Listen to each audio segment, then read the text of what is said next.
कौसल्या सुप्रजा रामपूर्वा सन्ध्या प्रवर्तते उत्तिष्ठ नरशार्दूल कर्तव्यं दैवमाह्निकम् उत्तिष्ठोत्तिष्ठ गोविन्द उत्तिष्ठ गरुडध्वज उत्तिष्ठ कमलाकान्त त्रैलोक्यं मङ्गलं कुरु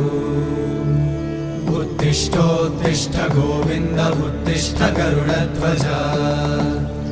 उत्तिष्ठ कमलाकान्त त्रैलोक्यं मङ्गलं कुरु